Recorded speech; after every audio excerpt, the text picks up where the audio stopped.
Laïcité.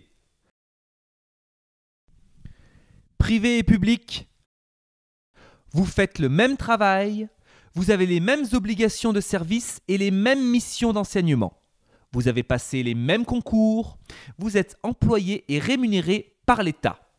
Le caractère confessionnel est absent des textes réglementaires. En effet, le texte juridique garantit la liberté de conscience aux enseignantes et enseignants. Mais les établissements d'enseignement confessionnel ont détourné la loi au nom du caractère propre.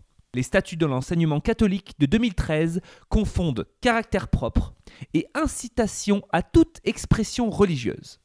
Les formations de Formiris introduisent sournoisement cette idée lors de chaque représentation de la spécificité de l'enseignement privé.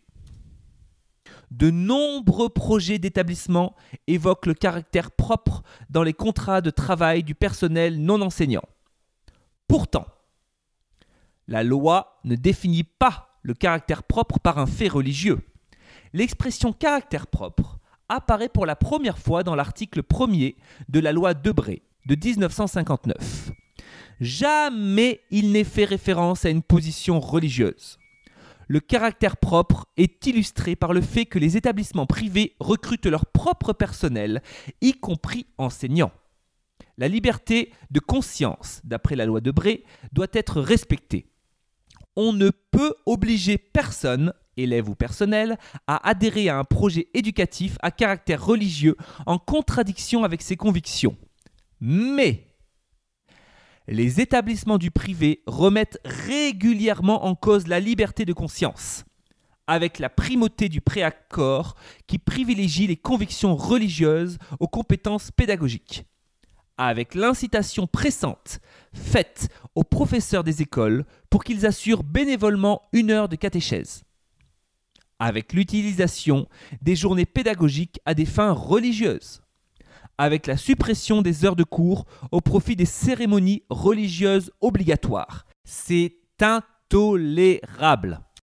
Pour la démocratie, pour la liberté, nous devons rester vigilants. Chacun a droit de croire ou ne pas croire. Pour cela, l'enseignement, comme le lieu de travail, doit rester un espace laïque, garant de cette neutralité. Accepter que l'on puisse recruter un employé sur un critère religieux, c'est ouvrir une brèche dans tous les autres corps de métier. Comment est respecté le fait qu'une personne puisse changer de conviction au cours de sa vie ? La loi interdit un recrutement sur critères religieux.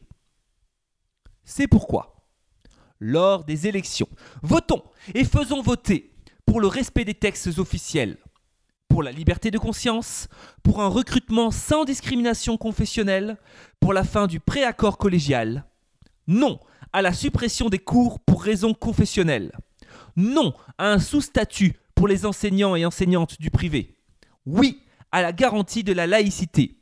Oui pour les mêmes droits de tous les salariés privés et publics.